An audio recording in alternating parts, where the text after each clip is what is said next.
Hi, I'm Jeremy, the Zoo Nerd, coming to you live from my backyard in Los Angeles, California. How's everybody doing today? I hope you're well. I hope you're happy, healthy, and having some fun.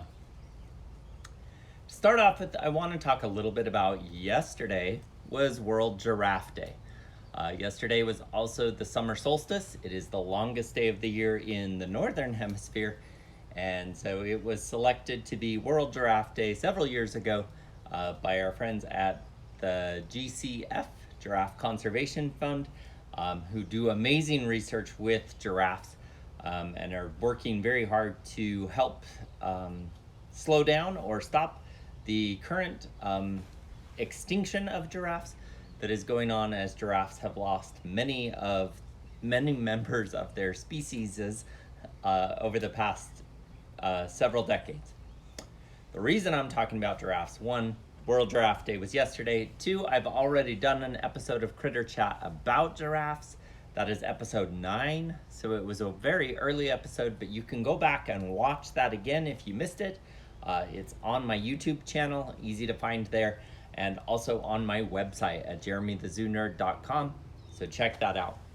The second reason I wanted to talk a little bit about giraffes today is that giraffes and camels have a couple things in common. First of all, Europeans knew about camels much earlier than they knew about giraffes. And so the first time they saw a giraffe, they didn't know what to think.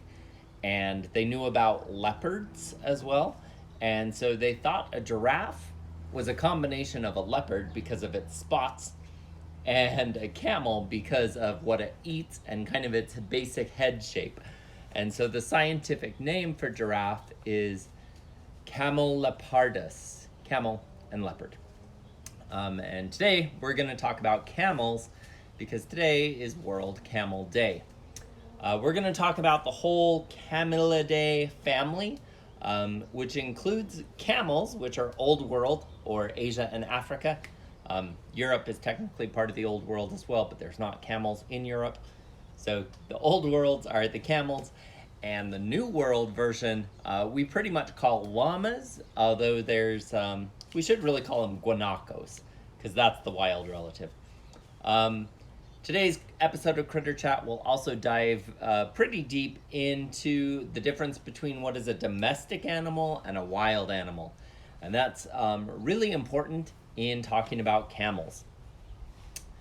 The family Camelidae first appeared in North America, according to fossil records, about 40 million years ago. Camels originated here in North America. And although we don't have wild camels today, they were able to diversify into numerous species and spread out both south and back into Asia and then into Africa via a land bridge. Camels are one of the species that has been found in the La Brea tar pits, which is not too far from here. I have seen some of the fossilized camel remains from La Brea, and I believe they found 2 different species of camels in the tar pits. So there was one called the giant camel, which was very similar to our camels today, but even bigger. And then another which was more llama-like, that was a relative or an ancestor of what is today the guanaco, which is also the relative or ancestor of llamas. So let's jump in. Oh, and in North America, the camels that lived here died out about 10,000 years ago. That means that they were here when the early people were here and were probably hunted by the early people. That may be why they went extinct, although that was also a huge time of climate change. It was the ending of the Ice Age and moving forward into this time frame of current climate and weather scenarios. Although at that time, sea levels were in a very different place. And things have changed quite a bit since then and are again changing now. So let's start by talking a little bit about camels.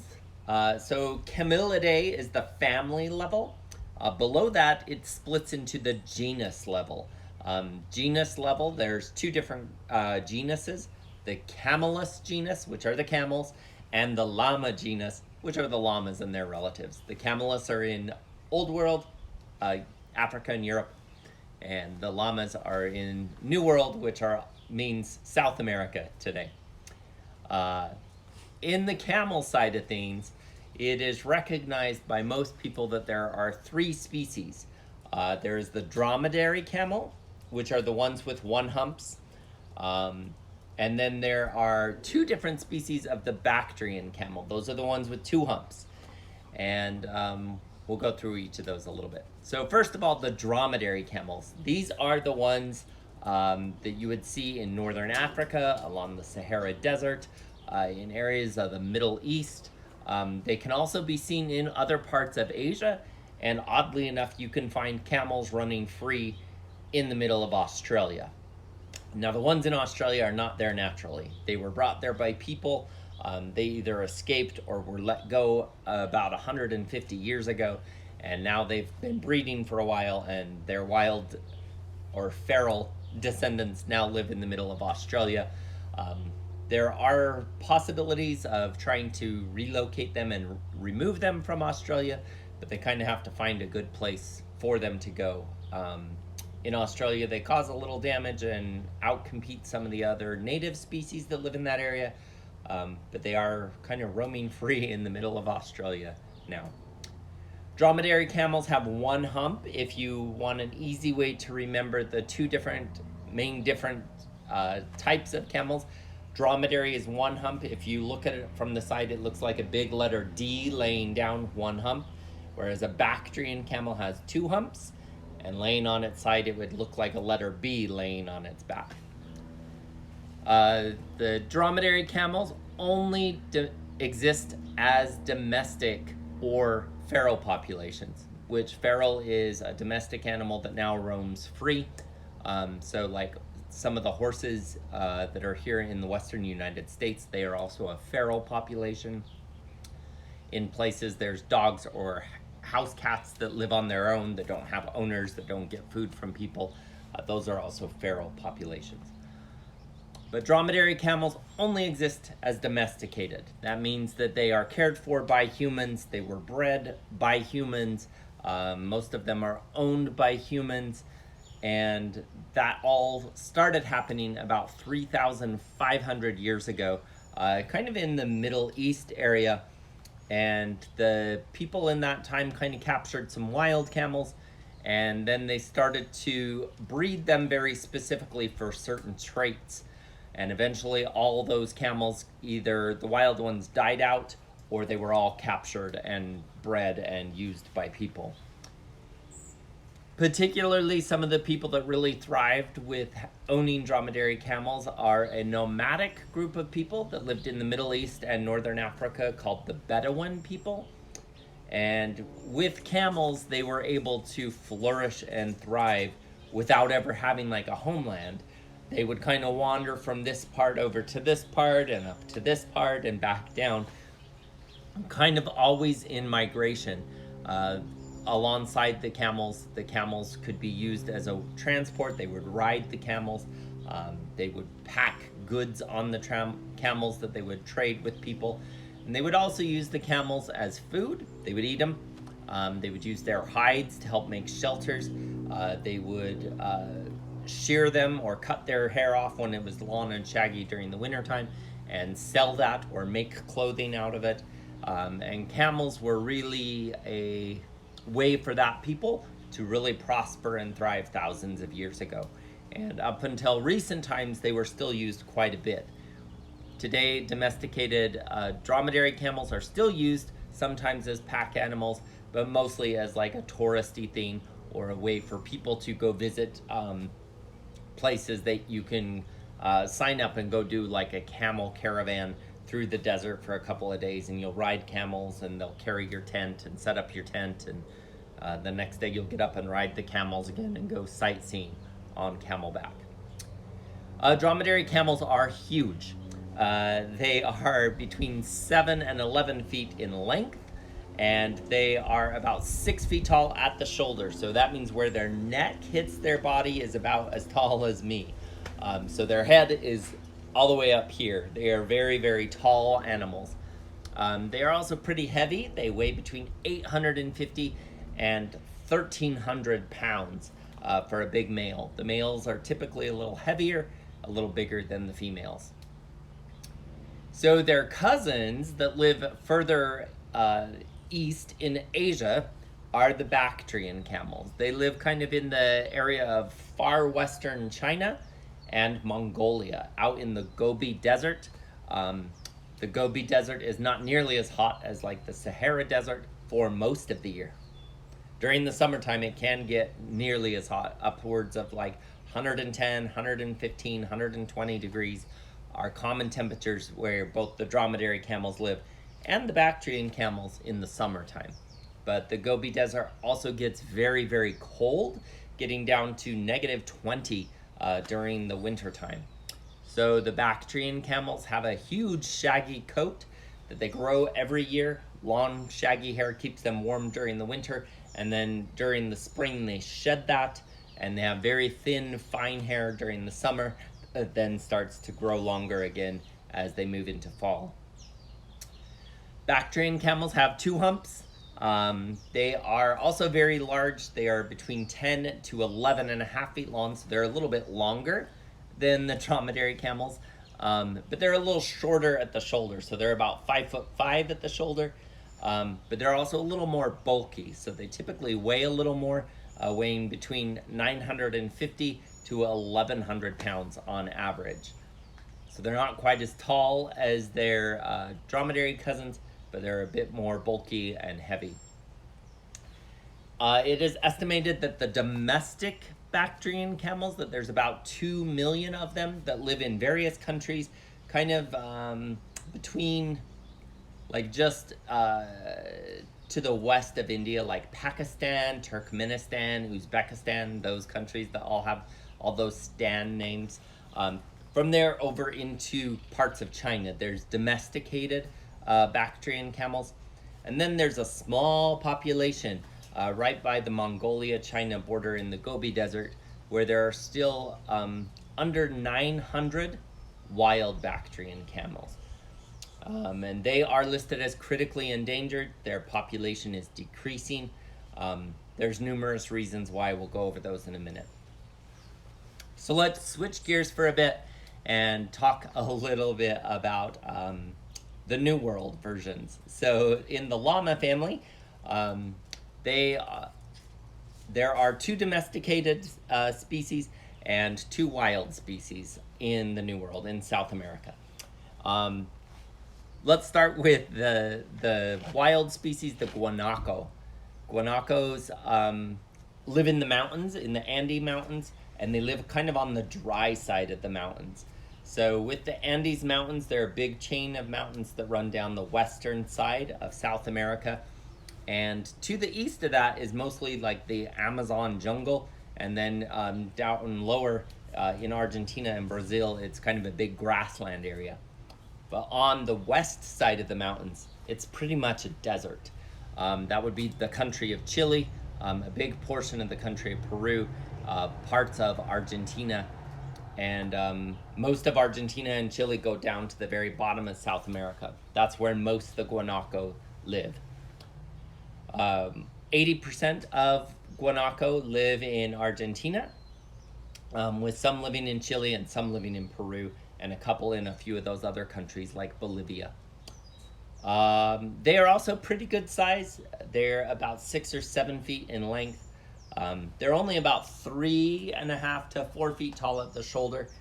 So that means their neck meets their body like here. Their head would be almost eye level with me. They weigh between 200 and 300 pounds, and it is estimated that there's about 1.5 million wild guanaco. Now, the people who lived in South America many thousands of years ago captured some guanacos and started to raise them and started to breed them for certain traits.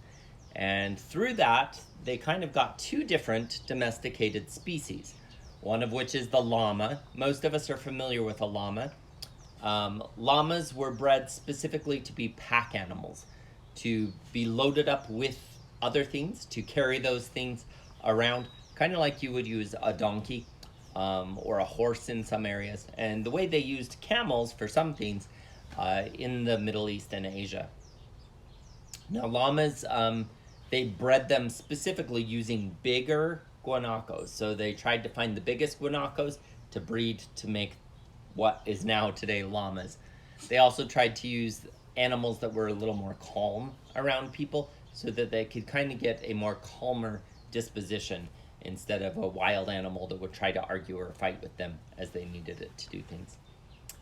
Now, the other domesticated species that came out of that was the alpaca. Alpacas tend to be a little smaller than guanacos, whereas llamas are bigger. Alpacas were raised for their wool. So guanacos are very shaggy animals by nature. Llamas can be fairly shaggy animals too. But alpacas, the wool is better quality. It's softer, it's easier to work with, it grows faster. So they specifically bred the animals with a really good coat or a color of a coat into what we now know as alpacas today. Llamas and guanacos llamas come in a variety of colors. Alpacas come in a variety of colors. Guanacos kind of tend to be fairly similar. They usually are kind of white or tan with a little bit of red and brown. From that, they kind of really diversified when they started doing domestication because they were breeding them for certain traits, and that resulted in a variety of different colors.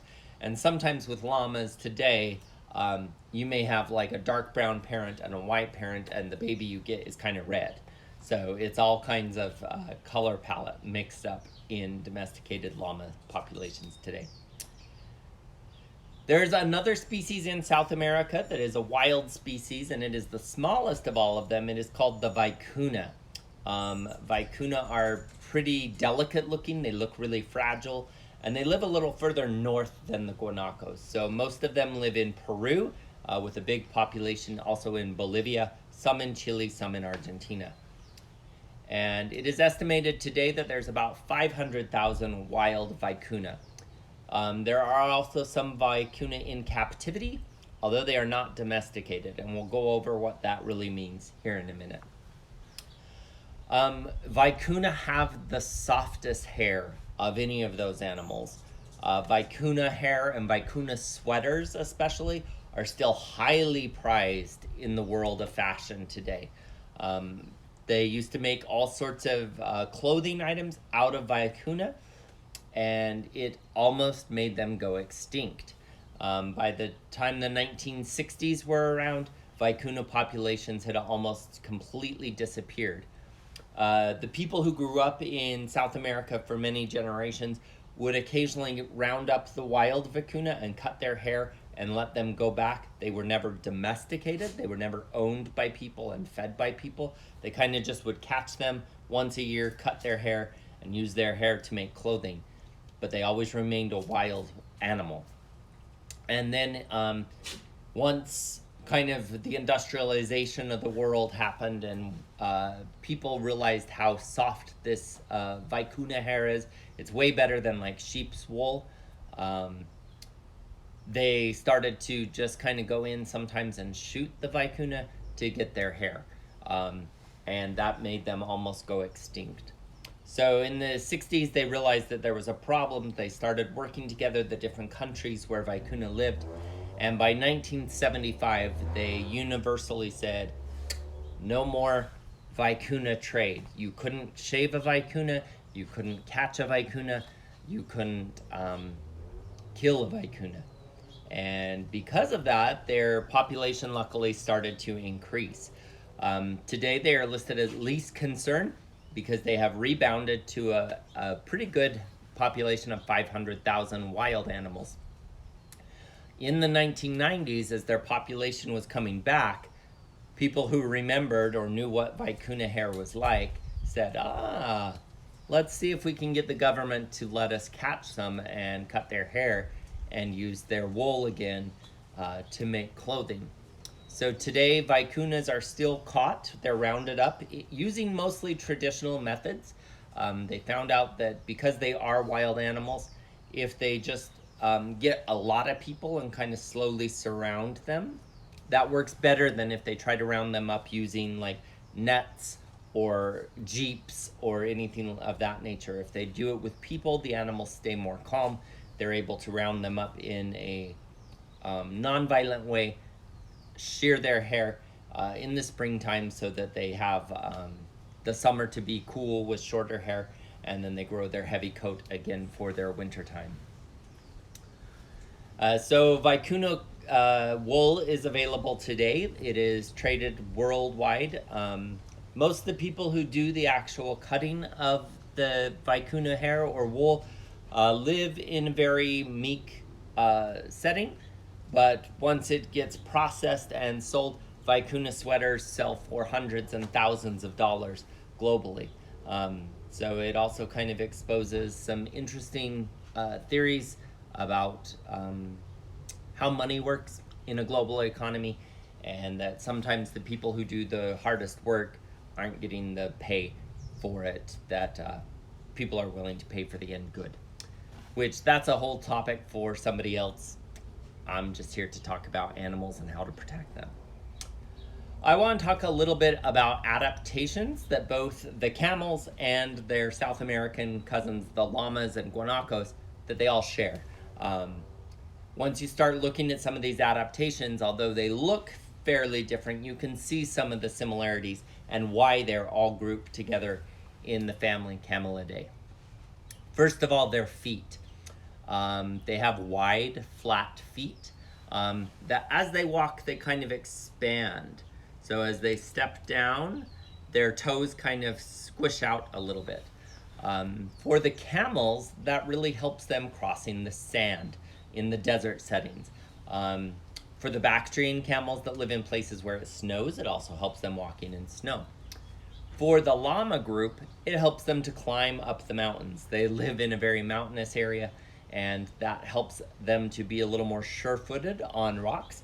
So although it's a very similar way that the feet work, the feet help in different areas depending on what the animal's climate is like. Both camels and the llama group can close their nostrils. Both of them live in kind of hot and dry, dusty areas, although much more so for the camels. And that's very important for them. They can close their nostrils up during a sandstorm so they don't have all that dust and sand blowing into their nose. Camels also have, and the llama cousins, they also have very long eyelashes that can help block some of that sand and blowing dust. The camels actually also have a clear third eyelid or second eyelid, depending on how you count them, that can kind of go over their eye during a sandstorm. That's called a nictitating membrane, and that allows them to still see even though there's sand blowing about without getting the sand stuck in their eyes. All species of the camels and the llamas have a split upper lip, and if you look closely at a picture, you'll see a line right here under their nose, and this part of the lip and this part of the lip can move independently. I've had the opportunity to play with a camel's lips, and it's pretty incredible. It's almost like they have three lips. They have one lip on the bottom and two lips on the top, and that allows them to eat the grass and other little plants that they eat, including things like this cactus behind me. They can eat those all the way down to the ground and really nibble just the tiny little bit that's growing out of the ground. That's a really great adaptation they have for living in like a desert environment where vegetation is extremely rare on occasion. With that, both the groups, the camels and the llamas, although more so in the camels, when food is plentiful and when water is plentiful, they really eat and drink a lot of it, and that becomes body fat. That is what's in a camel's hump. It's not water, as some people and definitely some cartoons try to claim. It's body fat, but that allows them to go very long periods without food and water, such as when they're crossing a big desert where there's nothing around. Camels can usually go a couple of days without water and a couple of weeks without food, especially if they're healthy and have nice big fatty humps. If they do have to go through that, the humps start to get a little saggy. The humps sometimes start to fall over because the fat is being depleted and they're using that fat up. It's kind of like if people are kind of bigger and fat and lose a bunch of weight, the skin kind of gets a little flabby afterwards. Same sort of thing with a camel. If it uses a lot of its fat, its hump gets a little flabby. Both the camels and the llamas can also have very high body temperatures. Camels can get up to 106 degrees before they start sweating. That helps preserve a lot of their moisture inside their body and is really important for them living in a desert setting. The llamas also live in desert settings, but they usually have a little better access to water and food. They can go a day or two without water, and probably up to a week without food, but they typically eat and drink more often than their camel cousins need to. So I want to talk a little bit about domestication and what that means, how it works, and why it's important. So people, thousands of years ago, they used to either find food one of two ways. They either would hunt for food for their meat, or they would grow food or scavenge for food. Hunter-gatherers is what they were doing. They were hunting for meat or gathering like seeds and nuts and berries and things they could find. Then they started to realize that there had to be a better way. And they figured out that certain plants, if they took care of the plant, they could grow the plant and help it grow more food. And so farming began. And then they realized they could do kind of the same thing with animals. And so they selected some animals that were kind of gentle and easy to work with. They started kind of smaller animals and then worked their way up. So it probably started first with goats, is believed to be the first animal that was domesticated, and then probably sheep, and then chickens, and then eventually things like cows and horses, camels, llamas. All of those animals were being taken from the wild, raised up from a baby, taken care of, working around people, becoming more accustomed to having people around them. And then people started to realize, this individual over here has really good milk, and this one who's a boy, his mom had really good milk. If we breed these two together, their babies should have really good milk. And so they started to do that and realized that they could kind of manipulate or control the situation.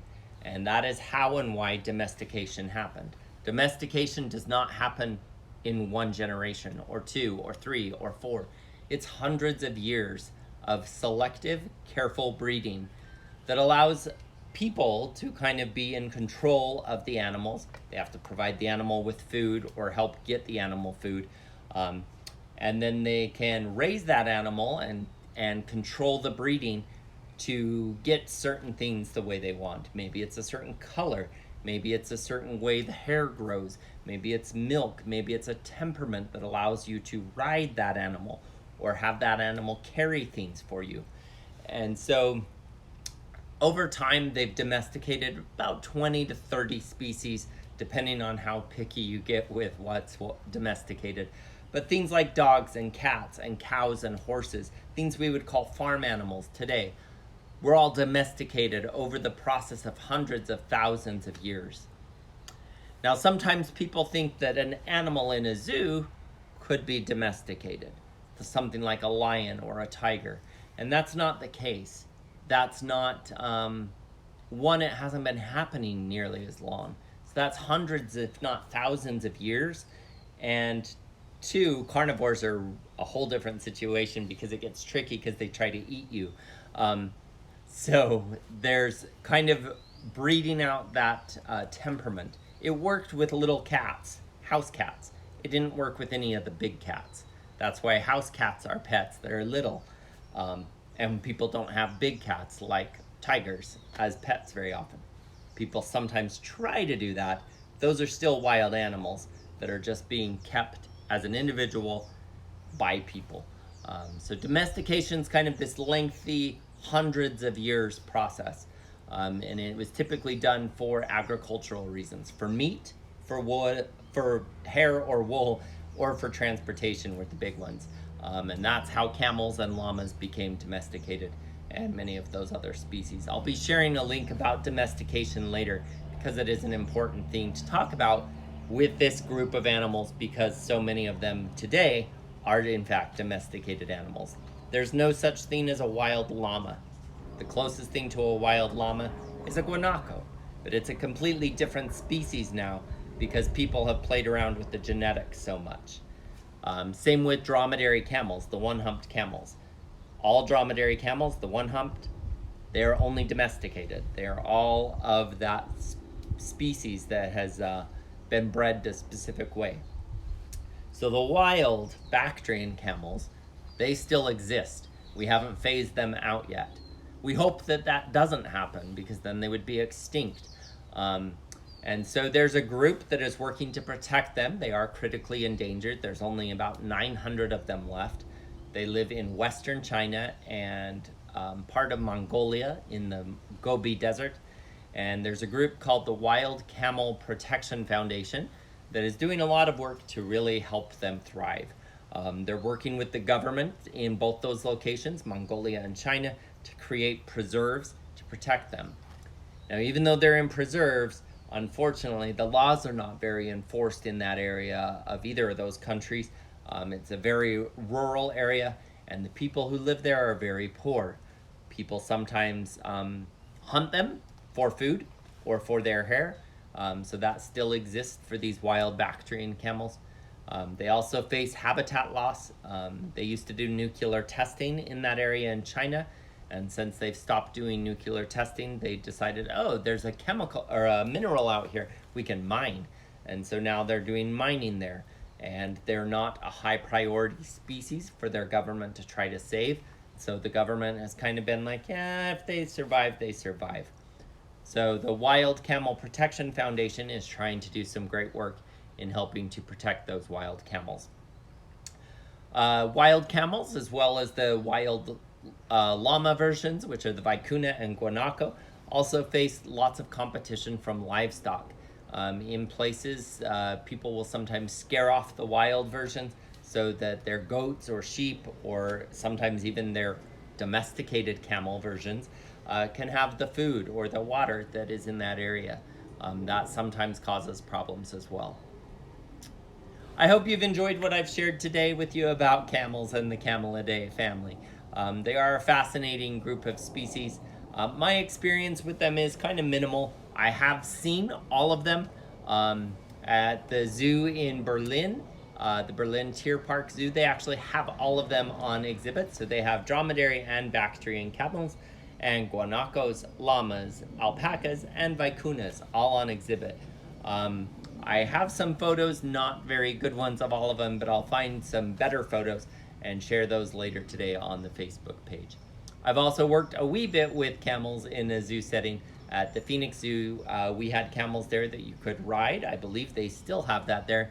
And on occasion, I got to go and help the people take care of them, although it was very rare. But to give the camels a treat, give the camels some water, or kind of get to pet the camels, which they were pretty cool to interact with. I've also encountered on occasion some llamas or alpacas in a setting where they belong to people as either pets or farm animals, and they are also pretty cool animals to interact with, although they can be a little cranky sometimes. People in North America have realized that if you are raising sheep in a wild area, particularly grazing sheep up in the mountains of the western United States, if you put a llama with them, the llama is very good at chasing away any potential predators or threats that may appear, things like coyotes, potentially bears or wolves or mountain lions. A llama is pretty good at helping protect the flock of sheep, and llamas are used in that regard quite often by people in the western United States who are raising sheep. Llamas and sheep get along well, and they do that fairly often. That is what I have to share with you today about the camel family. Feel free to like, share, follow, and subscribe to any of my content across the platforms of Facebook, YouTube, and Instagram. And also all of my critter chats live on my website at jeremythezooner.com. So check that out if you missed an episode or want to go back and re-watch any of the others. As always, I'll share some more information on the Facebook page later today, so watch for that. And until tomorrow, be happy, be healthy, have fun. I'll see you tomorrow. Bye.